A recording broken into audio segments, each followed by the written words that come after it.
Kepada orang-orang yang bersuara seperti itu, saya cuma mengatakan jangan macem-macem tinggal di Indonesia. Jangan neko-neko dengan aliran-aliranmu, dengan tuduhan-tuduhanmu. Kalau marah saya bilang jahil bin goblok, berarti nggak bisa baca kitab. Baca kitabnya Al-Hawi Al-Kabir, Al-Hawi lil Fatawi, Al-Hawi lil Fatawi, ditulis oleh Imam Al-Hafiz Jalaluddin Abdurrahman As-Suyuti, bahwa maulid itu masyru', disyariatkan dengan dalil-dalilnya. Kalau boleh mensyukuri selamatnya Musa dari kejaran Fir'aun, maka boleh mensyukuri lahirnya Nabi Muhammad sallallahu alaihi. Lihat bagaimana cara pendekatannya. Dalil belum ditemukan aslinya. Seperti maulid tadi, menyikapi dengan taklim macam-macam, nggak ada nas aslinya. Tapi korinahnya ditemukan, sama-sama makanan pokok, sama-sama taklim, sama-sama meminta untuk ikut ajaran, sama-sama mereka ingat tentang Nabi SAW. Maka semua hukum itu kita terapkan, jadilah hukum terapan dalam kehidupan kita. Paham? Dan itu tidak disebut dengan bid'ah. Jelas ya? Ada yang mengatakan bahwa merayakan maulid dan Isra Mi'raj seperti perayaan Natal dan Paskah bagi orang Kristiani, dengan dalil man tasyabbaha biqaumin fahuwa minhum. Siapa yang ikut-ikut tradisi suatu kaum, maka dia bagian dari kaum itu. Apakah benar? Apakah benar itu orang yang buat maulid ini kita buat maulid ini sama dengan Natalnya orang Kristen? Ini orang jahil bin goblok. Apakah ibu-ibu bersyukur selamatnya Musa dari kejaran Fir'aun? Kapan, Bu?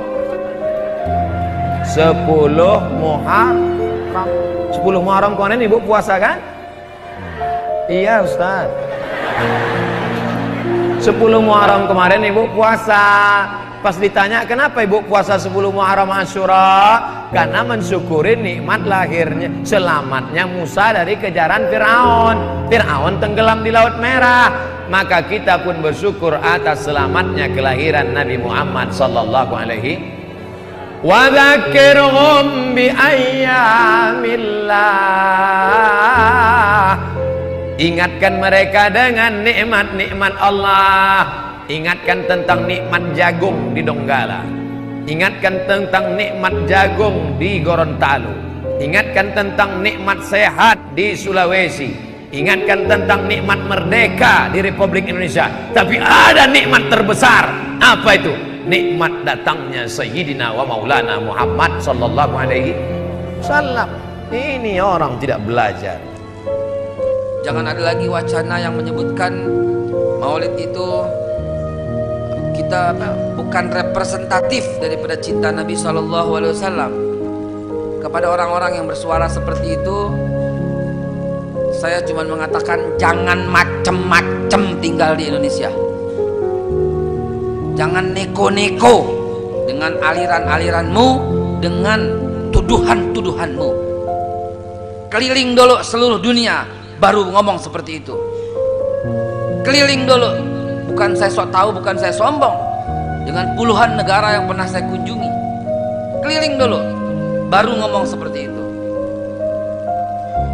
Tidak ada negara di seluruh dunia yang memperingati maulidnya seperti Indonesia. Bulan ini ya, ini ada hubungannya, jadi saya masuk ke situ. Tidak ada, Bapak Ibu sekalian, tidak ada. Hatta Saudi Arabia, kan baru 2-3 tahun terakhir ini aja dia mengakui dan boleh. Tadinya kan Masya Allah ngumpet-ngumpet, ditangkap bisa. Coba hatta negara-negara yang lain, hatta negara tetangga Malaysia, nggak ada Pak, cuma satu sekali selesai beres, dan itu pun kenegaraan. Tidak ada. Tiba-tiba orang yang baru ngaji sepotong, baru ngaji setahun, baru ngaji dapat 2 tahun atau 5 tahun, baru dapat gelar, tahu-tahu tiba-tiba bid'ah. Jangan, hentikan suaramu itu. Kau nggak ngerti apa yang kau katakan itu. Kau nggak paham dengan apa yang kau katakan itu. Ini bukan urusan ajaran, ini bukan urusan fikih. Kalau fikih, ajaran bisa. Ini bukan urusan syariat, ini urusan strategi. Dan yang namanya strategi tidak bisa dibid'ahkan. Ini Ini urusan strategi. Strategi supaya suara ini terdengar, pakailah ini. Strategi supaya ini meluas, pakailah sosial media. Strategi untuk menghimpun massa, gunakanlah event kelahiran Nabi. Itu strategi. Jangan pakai bahas Nabi nggak pernah contohin, speaker juga Nabi nggak pernah contohin, saudara. Betul? Jangan pakai dalih nggak ada pada zaman Nabi. Kalau nggak ada pada zaman Nabi dianggap bid'ah. Quran itu bid'ah karena Quran baru dicetak ketika mesin cetak ditemukan di Jerman Barat tahun 1740 oleh Johannes Gutenberg. Gitu loh. Quran tulis tangan, dan itu pasca Rasulullah SAW yang disusun oleh Utsman bin Affan, yang dimulai pada Abu Umar bin Khattab. Kalau yang semua yang zaman Nabi nggak ada terus bid'ah, karpet bid'ah gitu loh. Karena zaman Nabi orang sholat di atas pasir yang rata. Itu sebabnya soal meludah, boleh meludah asal tidak ke kanan atau ke kiri, tergantung ada orang atau tidak. Kalau enggak ke tengah diuruk lagi. Nah kalau sekarang lo pakai hadis itu buat ngeludah, baunya kayak apa ya karpet kita? Jadi jangan macem-macem bilang ini bid'ah, itu bid'ah. Jangan Pak, demi Allah Pak, hentikan suaramu. Tidak ada negara di mana yang bikin maulid di setiap gang, di setiap masjid, di setiap musola, di setiap instansi, di setiap rumah yang tentunya ingin menghidupkan cinta Rasulullah. Gak ada kecuali Indonesia. Semeriah ini gak ada Pak. Sehari dalam bulan maulid ini saya harus melayani 5-6 kali sehari. Untuk apa? Untuk maulid Pak. Apalagi di daerah. Masya Allah. Saya baru saja pulang dari Batam, lalu kemudian terakhir Balikpapan, baru kemarin pulang Balikpapan. Dalam perjalanan itu Pak, maulid, kayak kawinan Pak, pasang pelangpang kayak kawinan maulid, pasang pelangpang maulid. Dan belum pernah semalam tuh di kampung, jauh kampungnya dekat pinggir pantai, masuk lagi. Muka-mukanya tuh orang ikhlas banget ketika baca asyraqal sallallahu ala Muhammad marhaban sallallahu alaihi wasallam marhaban. Merindingnya tuh kayak apa, belum pernah saya seperti itu. Sampai merinding, gak kuat baca, sampai nangis saja. Allah, ada apa ini? Kok sampai kayak begini? Belum pernah seperti itu. Belum pernah saya rasakan maulid sekhidmat seperti itu. Allahu Akbar walillahilham. Saudara, hampir seperti orang kawinan gitu loh. Mereka menanti, ya kapan di bulan maulid lagi. Tahu-tahu congor lo bilang bid'ah. Tahu-tahu bacot lo bilang bid'ah.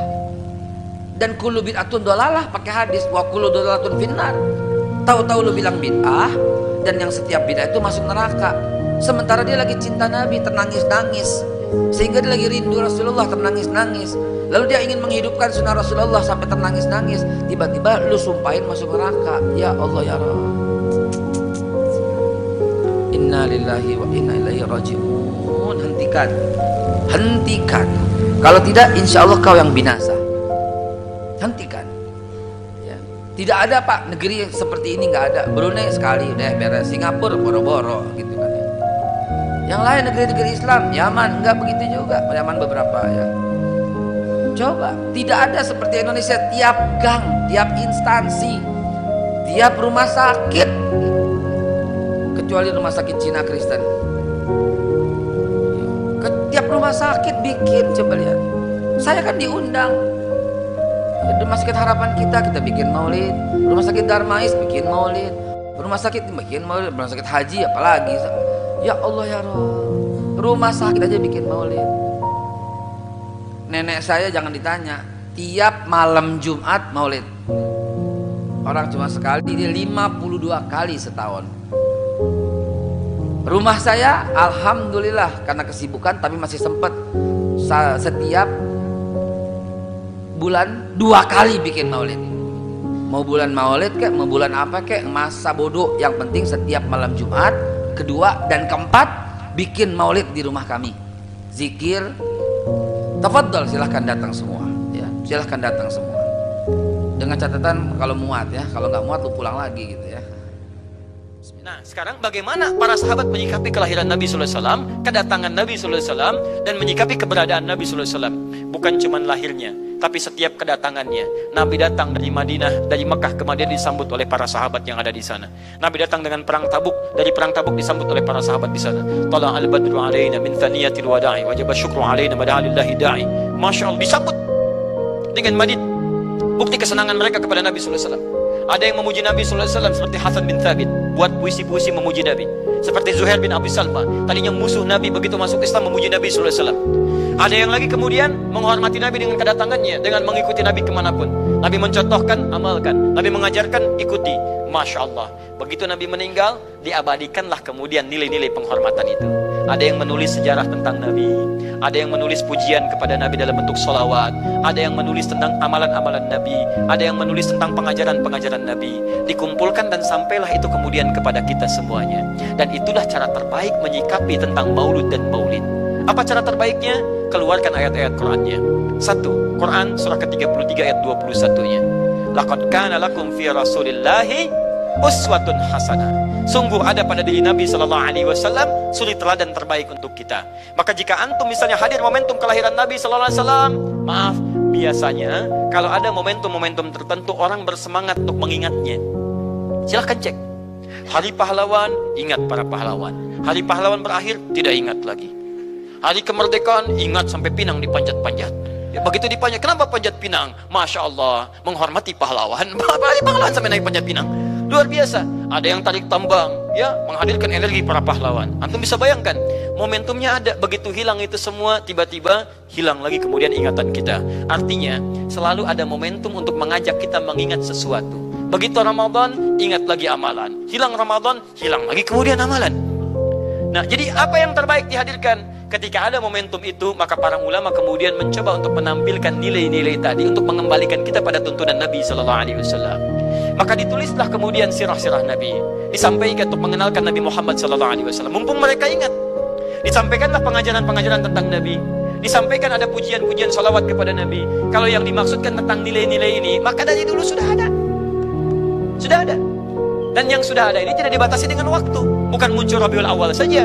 Rabiul Awal ke Safar, datang lagi itu. Safar sebelumnya Safar, Rabiul Awal, kemudian ke Rabiul Akhir, muncul itu. Ke Jumada, muncul itu. Jadi maulid itu tidak dibatasi dengan waktu. Setiap waktu itu maulid. Maulud tidak dibatasi dengan waktu. Setiap waktu itu maulud. Tapi kalau ada momentum bersamaan dengan waktu kelahirannya, kemudian kita hidupkan untuk mengenal kepada Nabi dalam bentuk yang tadi disunahkan dalam Al-Quran dan Sunnah, itu tidak ada masalah. Yang ada masalah itu adalah ketika menghadirkan hal-hal yang bertentangan dengan Al-Quran dan Sunnah Nabi Sallallahu Alaihi Wasallam. Misal, maaf, dulu orang sudah terbiasa mengkaji tentang Nabi, menyampaikan risalah Nabi. Kemudian diisi misalnya, maaf, dengan hal-hal yang bertentangan dengan keadaan-keadaan Nabi. Misal, saya ingin mengajarkan tentang Nabi, tapi ketika mengajarkan tiba-tiba mengatakan pada saat ini Nabi pun datang bergabung bersama kita. Itu yang tidak kita sepakati.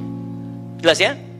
Misal yang kedua, antum nih, mohon maaf, kerja di instansi, bertepatan dengan Maulid Nabi, kita adakan peringatan. Padahal antum cuma ingin mengeluarkan anggaran saja dari situ.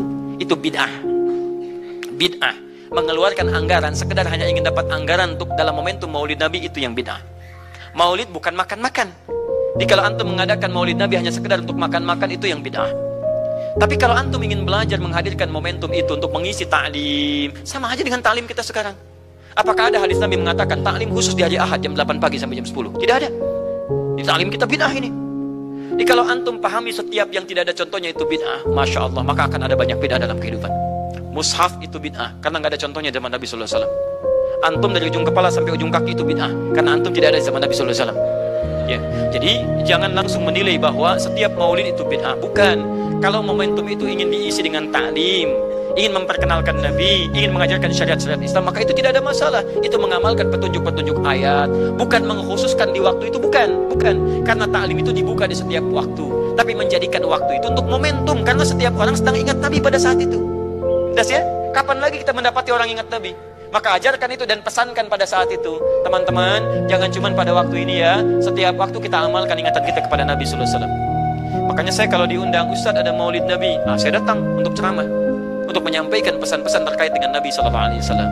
Adapun masalah ritual-ritual saya tidak ikutan. Makanya paham, begitu saya datang pas ceramah, saya berikan ceramahnya. Nabi begini, apa itu maulid? Allahu alam. Bukan Allahu alam, kan antum bikin spanduknya di sini. Apa itu maulud? Bukan maulud. Maulud itu begini, maulid itu begini. Ketika kita terangkan, kita sampaikan, masya Allah. Antum tahu apa yang terjadi? Mereka mulai sholat dengan baik, masjidnya mulai ramai. Besoknya tidak ada rame-rame lagi. Begitu ada maulid, ceramah lagi. Ternyata ceramahnya nggak sampai maulid lagi. Besoknya ceramah lagi. Ahadnya ada waktu taklim. Dan itulah cara terbaik untuk memberikan penjelasan kepada masyarakat untuk mencintai Rasulullah sallallahu alaihi wasallam. Paham ya? Jangan seketika, ini maulid bid'ah, masya Allah. Antum tuh bid'ah dari kepala sampai kaki. Ya. Saya luar biasa kesal. Kadang ada orang bikin perbandingan begini, maulid Nabi, maulid. Zaman Nabi tidak ada coret, zaman sahabat tidak ada coret, zaman tabi'in tidak ada coret, zaman ini ada.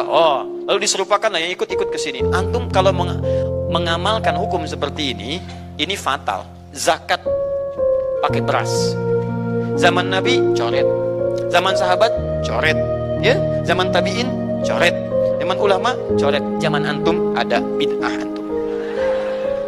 Cara menyimpulkan hukum bukan seperti ini. Lihat turunannya, lihat dalilnya, lihat pemahamannya, lihat turunan-turunan fikihnya. Ya, bagaimana bisa zakat pakai beras dijadi? Padahal contoh nggak ada, dalil nggak spesifik. Ayo coba temukan Nabi zakat pakai beras, temukan. Kalau antum menemukan, masya Allah, saya bermohon kepada Allah supaya Allah mempercepat hajinya antum dan masuk surga tanpa hisab. Tiap hari saya doakan. Tidak cukup dengan amin, cari dulu. Cari di setiap hadis Nabi zakat pakai beras. Saya sampaikan pada antum, sampai kiamat kurang 2 hari, antum gak akan temukan. Sehari lagi buat sadar, ngapain nyari? Ya. Karena Nabi tidak pernah bersentuhan dengan beras.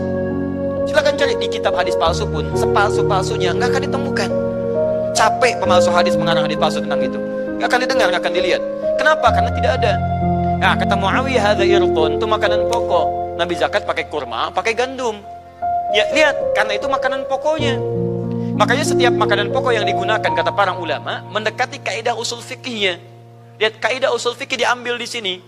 Setiap yang punya keserupaan dengan itu, sekalipun teksnya tidak jelas langsung menunjuk, itu ada isyarat, namanya qarinah namanya. Kalau ada isyarat menunjukkan kepada itu, maka boleh digunakan sebagai alternatif lain dari makanan pokok yang tidak didapati di masa kita dengan generasi yang berbeda. Tapi kalau makanannya sama di setiap generasi, dia zakatnya pakai itu.